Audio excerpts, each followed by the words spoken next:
The prosecutor smiled, his sharp eyes gleaming with complacency. The judge barely looked up, busy taking notes, seemingly waiting for the final moment to stamp another sentence. The officers sat back, silent and patient, waiting for the familiar sound of the gavel. But just as the sentence was about to be pronounced, the unexpected happened. Jabari Ellington, his face calm but his eyes filled with frustration, stood up.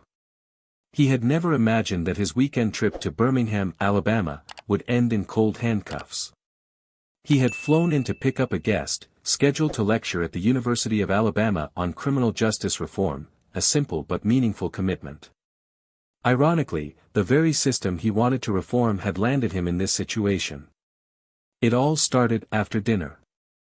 Jabari had just left a small downtown diner, where he had been chatting with an older couple who recognized him from a conference a few months earlier. They were talking about systemic issues, about unfinished business. These were conversations that were familiar to Jabari, but what happened next was not.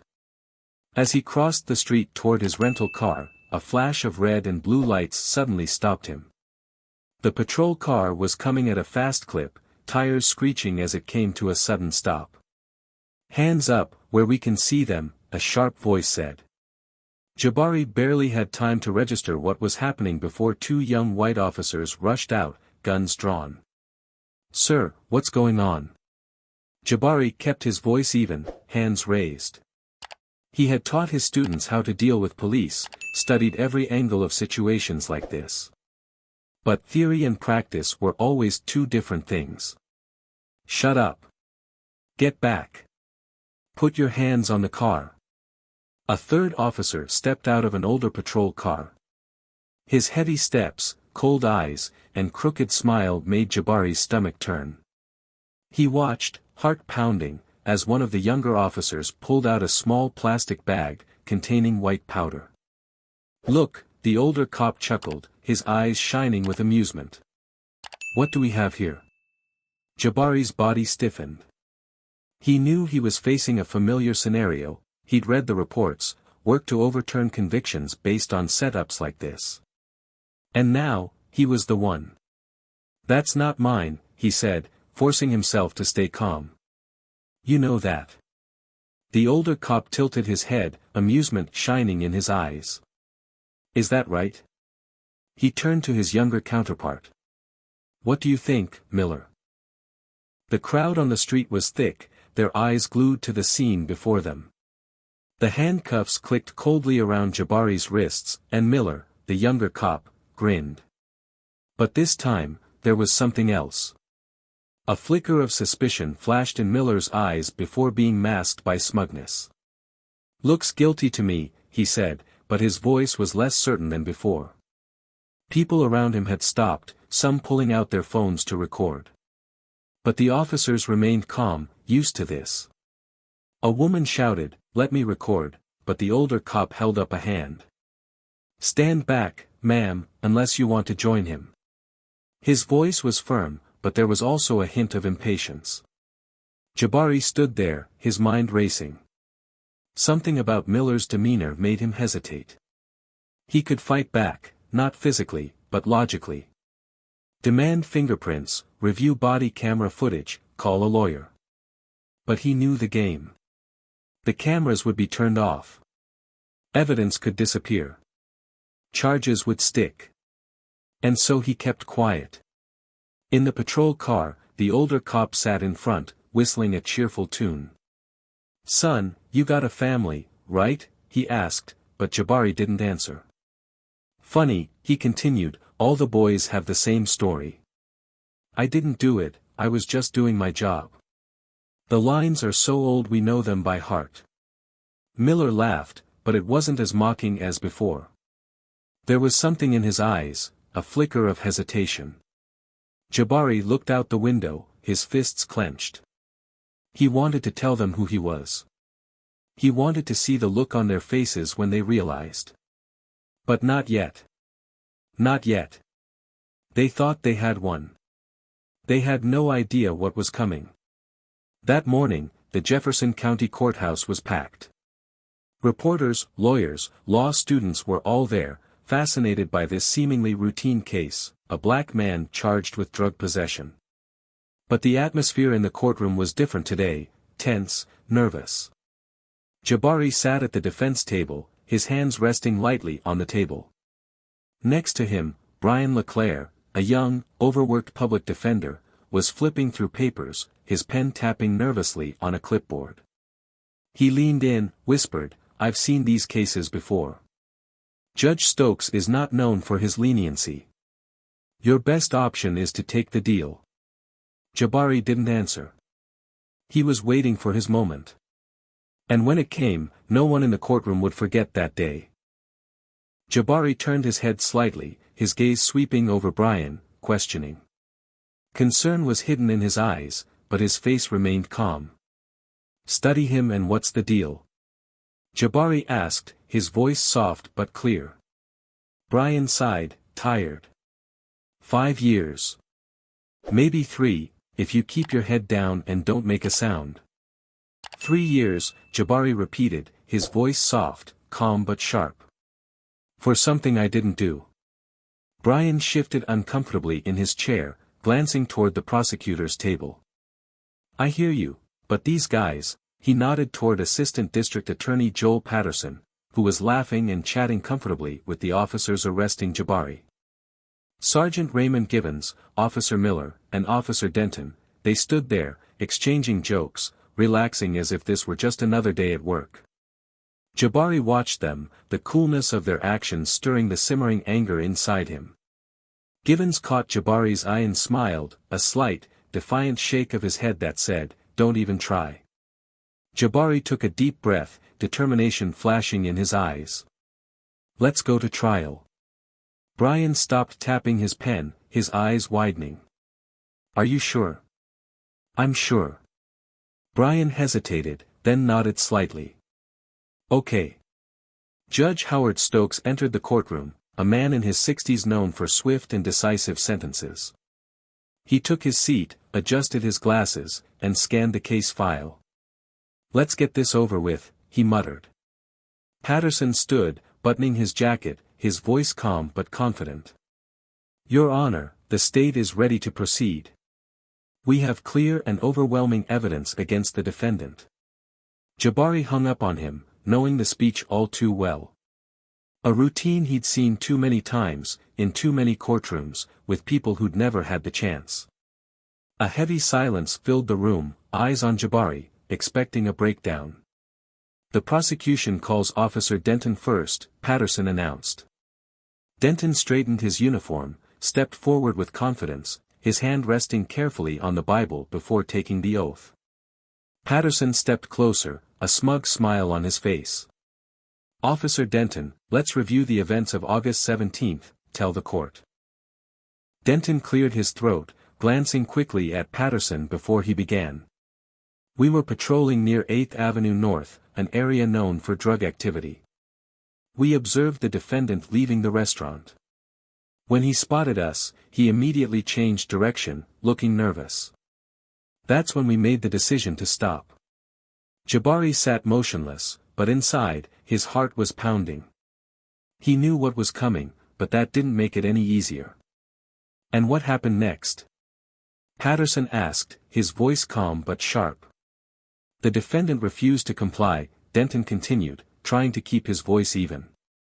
"At first, he asked unnecessary questions, stalling. Eventually, we conducted a lawful search, during which we discovered a small bag containing a controlled substance in his jacket pocket. And that substance tested?" Patterson turned to the jury, as if for emphasis. "Positive for cocaine," Denton concluded. Murmurs rose in the courtroom. A few shook their heads in frustration. Jabari clasped his hands under the table, glancing at Brian, who didn't even object. Officer Miller was called up, repeating his previous testimony almost verbatim. Jabari listened but didn't really listen, his mind drifting between anxiety and despair. Then it was Sergeant Givens's turn. Unlike the other two, he spoke with a calm confidence, as if he was so used to doing this that he no longer needed to think. "We followed protocol," Givens said, leaning forward slightly. "No shortcuts. No misconduct. Everything we did that night was by the book. His voice was even but sincere. Patterson nodded, smiling with satisfaction. Thank you for your service, Sergeant Givens. No further questions. Brian rose slowly, clearly unwilling to engage in cross-examination, but trying. Sergeant, Brian began, his voice dry. Are you saying my client, Mr. Ellington, acted suspiciously? He ran. No, Givens replied quickly, without hesitation. Did he resist? Not physically, no. A faint smile crossed Givens's lips. But you're still searching for him on probable cause? Yes. Brian nodded slowly, flipping through the legal pad without seeming to actually read it. And the drugs, where exactly were they found? In his coat pocket, Givens replied without hesitation. Brian tapped his pen on the table, a slow, heavy beat. No further questions. Jabari took a deep breath, trying to calm himself as he realized his fate seemed to have been sealed. Jabari sat still, but his heart was pounding so hard he could almost hear it echoing in his chest. A cold sense of helplessness permeated every cell, but he tried to keep his face calm. Before him, everything was playing out like a prearranged play. The jury had made its decision. The officers sat comfortably, as if they knew the outcome. Patterson, with an air of confidence bordering on arrogance, folded his arms and stared straight ahead. Judge Stokes was ready, sighing, flipping through his notes without much interest. Jabari's eyes turned to Sergeant Givens, who flashed a fleeting smile, amusement evident on his face. They thought they had won. They thought this was it. The atmosphere in the courtroom was thick, heavy with a sense of inevitability. Jabari felt it, the weight of a verdict that had been decided long before he'd even entered the room. As if all his efforts had been in vain, as if justice had been a distant illusion. Judge Stokes removed his glasses, rubbed his eyes, and looked at the jury. We'll move straight to the conclusion. Patterson wasted no time. He stepped toward the podium, his movements measured, his voice calm but commanding. Gentlemen, this is simple, Patterson began. You've heard the evidence. You've heard testimony from 3 trained officers, professionals with years of experience, men who put their lives on the line every day to keep the community safe. And then you heard from the defendant, a man who, let's be honest, just happened to be in the wrong place at the wrong time. Jabari clenched his fists, his nails nearly digging into his palms. The accusations were like knives stabbing at his pride. Patterson paused, letting his words sink into the heavy air. Then he continued, lowering his voice a little, almost whispering but no less pointed. But let's not forget, he said, that drugs don't just appear. That cocaine doesn't just end up in his pocket. And our law isn't based on emotion, it's based on facts. Patterson turned back to his desk, not looking at Jabari once. And the facts are clear, he concluded, gesturing toward Jabari. You know what you have to do. There was silence. Jabari felt as if the room had collapsed on his shoulders. Brian, his attorney, stood up, looking hesitant.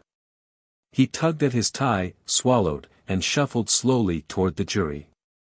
In that moment, Jabari knew his fate had long been sealed. Ladies and gentlemen, he began.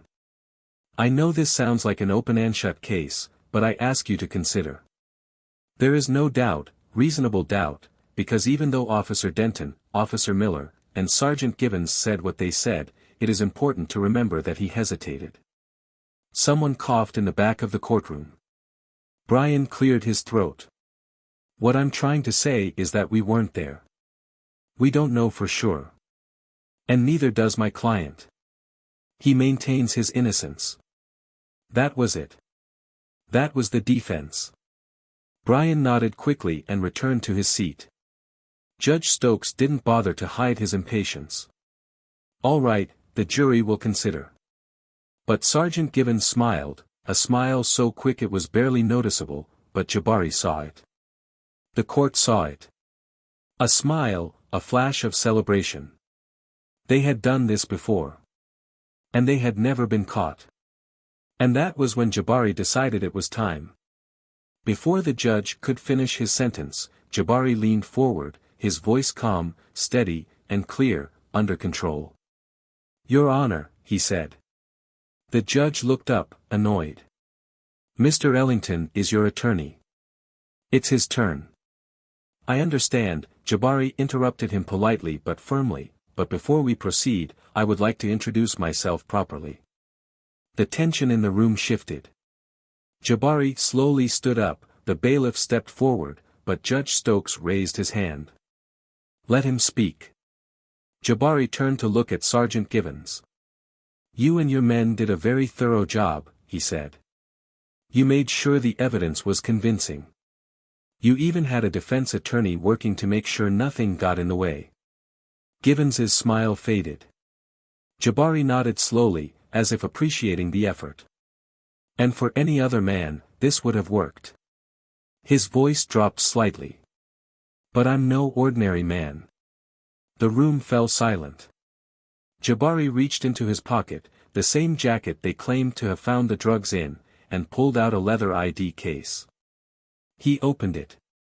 The courtroom gasped. The gold badge had 3 bold letters across the top, FBI. Brian's face paled, his eyes filled with fear as the officers tightened their grip around him. The courtroom was tense, every sound drowned out by the tension. Judge Stokes leaned forward, his eyes wide as Jabari Ellington's voice rang out, quiet but powerful. "I am Jabari Ellington, Director of the Federal Bureau of Investigation," he said, his voice sharp but calm. "And I have everything I need to get you all exactly where you intend to send me." For a moment, the courtroom was silent. It was the kind of silence that was suffocating, where even breathing was too loud. And then, like a thin crack in glass, came the first reaction. Judge Stokes pushed his chair back, his face rigid, his eyes darting back and forth between the badge and Jabari's face. "Excuse me, but..." Jabari didn't repeat himself. He didn't need to. He held up the FBI paperwork, for all to see. In the back row, reporters rushed to pull out their phones, snapping pictures, recording every precious moment. The jurors exchanged glances, their expressions quickly shifting from confusion to recognition. And the 3 officers sitting across from him, they weren't smiling anymore. Sergeant Givens sat motionless, his knuckles white as he clenched his fists on the table. Officer Miller swallowed, his Adam's apple throbbing violently. And Denton, who had appeared so confident on the stand, now looked as if he were about to collapse. Jabari turned his sharp gaze to the prosecutor's table. "Mr. Patterson," he said, his voice calm but cold, "do you want to clarify how your office is handling cases based on fabricated evidence? Or should I continue?" The assistant district attorney blinked, his lips parted but no words came out. The courtroom held its breath in anticipation. Jabari took a step forward, placing his badge on the defense table before pulling out something else, a small black tape recorder. He pressed a button, and a small beep sounded, echoing throughout the courtroom. Then a voice spoke, a voice everyone recognized. "It's funny how they all have the same story. I didn't do it." Sergeant Givens' voice rang out, clear as day. Jabari watched as the color drained from Givens' face.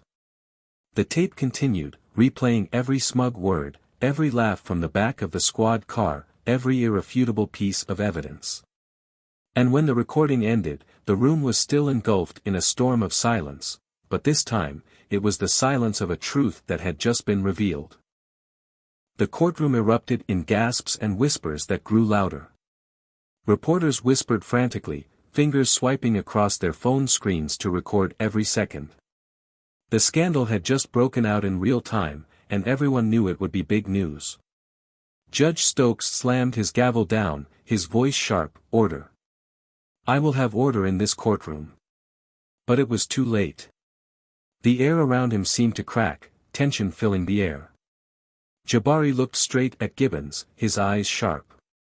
"Who's breathing hard now?" he asked, his voice soft but like a knife cutting through the air.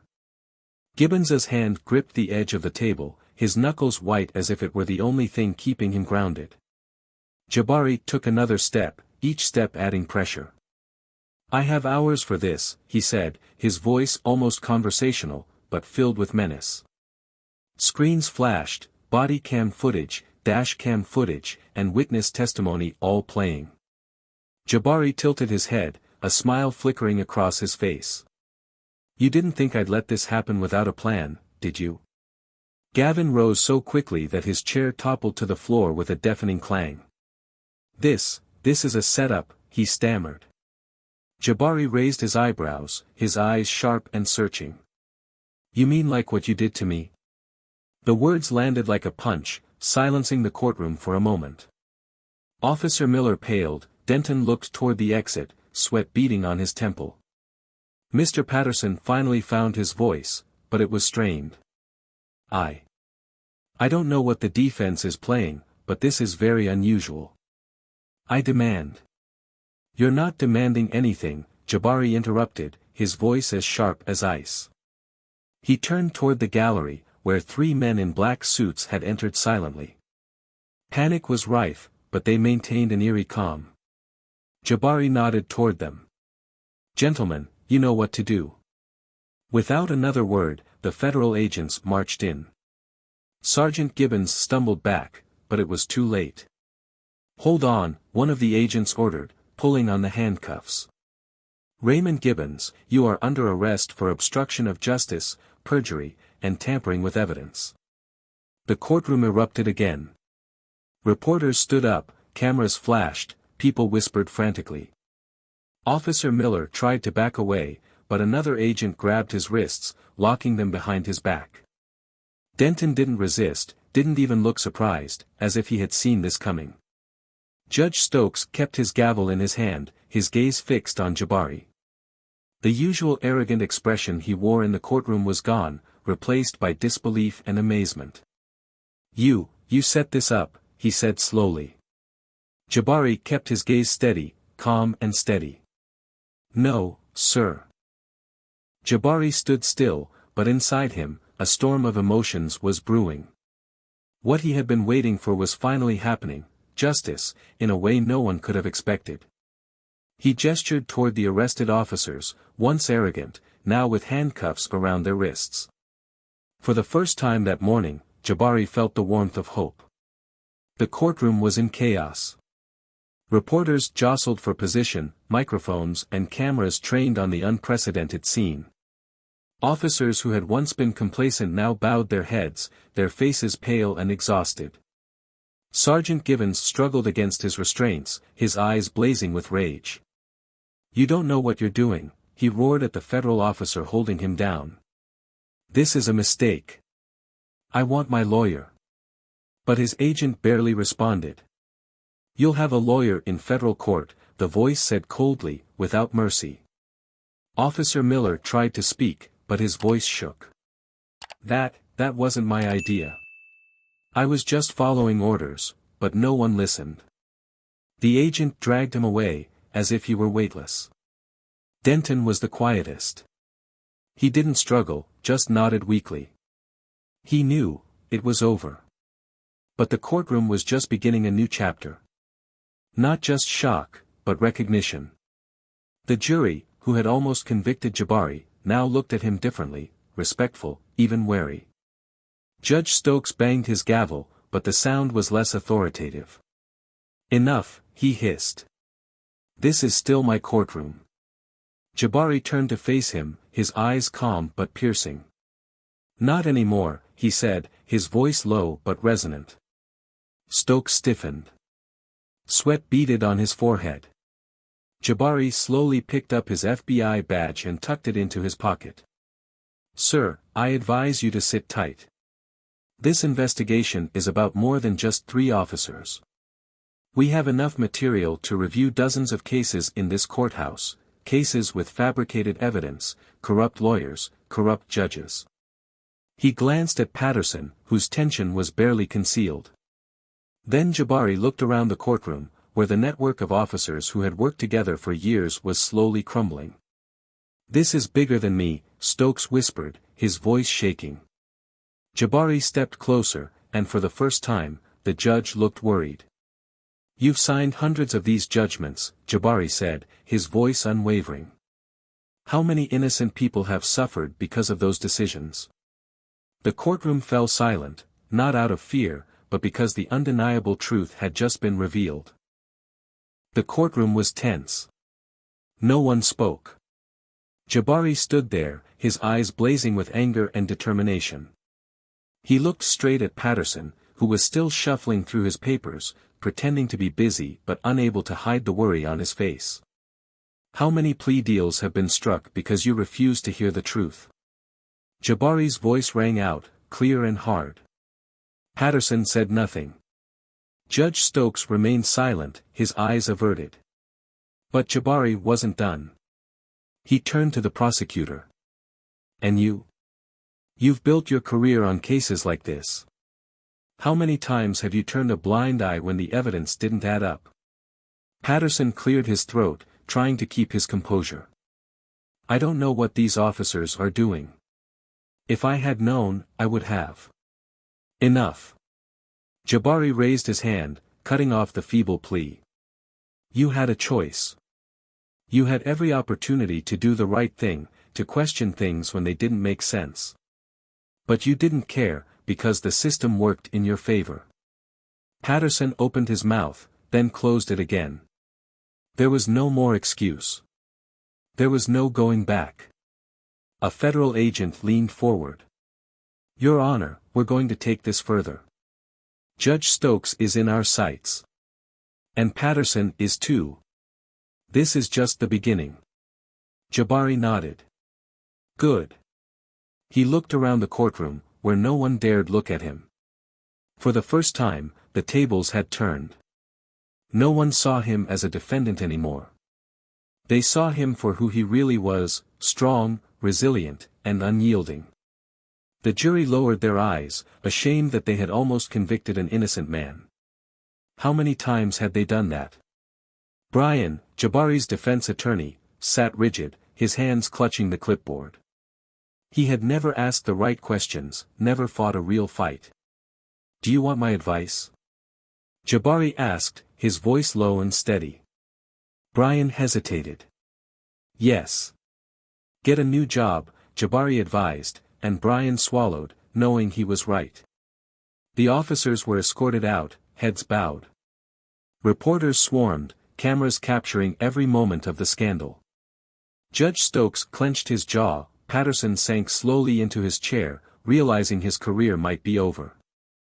Jabari took a deep breath. This fight was over, but not just for him. This was about everyone who had ever been in his position, innocent people who had been abandoned by the system. And today, for the first time, they were seen, heard. Every innocent life destroyed by men like Gibbons, Miller, and Denton, by judges like Stokes, by prosecutors like Patterson, is a loss that can never be replaced. Jabari chose to face the truth. He picked up his briefcase and turned toward the exit. The whispers in the courtroom followed him, but he didn't look back. Because he knew, this wasn't the end. It was just the beginning. Justice isn't just something written on paper or written in a law. It depends on who administers it. And too many innocent lives have fallen victim to a system designed to break them, not protect them. Too many officers, prosecutors, and judges hide behind power, believing that no one will have the courage to challenge them. But the truth is, no one is untouchable. The fight for justice doesn't stop with courtroom verdicts. It continues in every vote, every protest, every voice calling for accountability. And you have to ask yourself, how many people are like Jabari Ellington? How many have been robbed of the chance to fight for themselves? How many lives have been snuffed out by a system that only protects those in power? The system will only change when people stop being afraid to challenge it. If you believe in justice, don't be silent. Share this story. Speak up. Because silence only protects the guilty. And the truth will only come out when enough people stand up. Subscribe for more stories that expose the truth. Be a voice for justice.